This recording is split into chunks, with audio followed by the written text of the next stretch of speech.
هذه القصيدة الغزلية من كلمات الشاعر المعروف الكبير أمين عاطف. يا لمسيت أنا ساهر وحالي مكدر، قلبي وجيع والراس يضرب صداعه، صبرت بس زاد الألم فيني يكثر، قلت ازعفوني قبل أموت يا جماعة. خلوني المشفى وقالوا تصبر، دخلت قسم المختبر والإشاعة، وإني بدكتورة لها حسن يسحر، حين شفتها والضغط خف ارتفاعه. قالت لي وش اسمك عسى ما تراشر، جلست أنا صامت يجي نص ساعة. اسمي أنا، قالت تذكر اسمك أمين، قدني سألت الجماعة. قالت سعودي، قلت لا من أرض حمير. قالت سعودي، قلت من أرض حمير. قالت هلا ونعم بقوم الشجاعة. سألتها مسمش ومن أي بندر، قالت سعودية واسمي براعة. وش يوجعك، قلت الفؤاد قد تأثر. قالت أكيد الحب زاد الفياعة.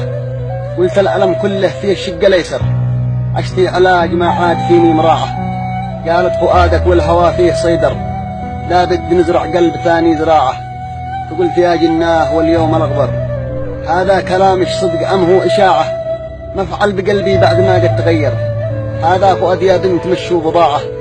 مسكت يدي قالت علاجك موفر، وضاب عاطف حين مسكت ذراعه. ولا دريت إلا وجسمي تخدر، وسار الألم مني ووقف صراعه. ودخلتني بحر وانا في البر، عيونها ليزر قتلني شعاعه. هجوم قاتل قصف من كل محور، ما زاد قدر قلبي يجهز دفاعه. قالت أحبك، قلت الله أكبر، وإيش أعجبش في صورتي يا براعة. قالت أحبك فوق ما نتصور، عجبني أخلاقك وحلوة الطباعة. وشعارك اللي قد ملت كل دفتر، وسمعتك في الفايسبوك والإذاعة. قصايدك عندي من العامل مر، طبعتها في وسط قلبي طباعة.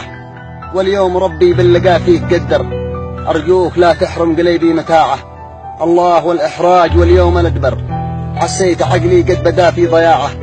خلت أمن حمر وخضر وصفر، حاولت أقوم لكن بدون استطاعة. فقلت يا دكتورة قد القلب قرر، فقلت يا دكتورة هالقلب قرر، أعلنت لش حبي وسمعا وطاعة. أمين قدو في ذمتش وانت يخبر، أعطى فؤاده لش وللحب باعه.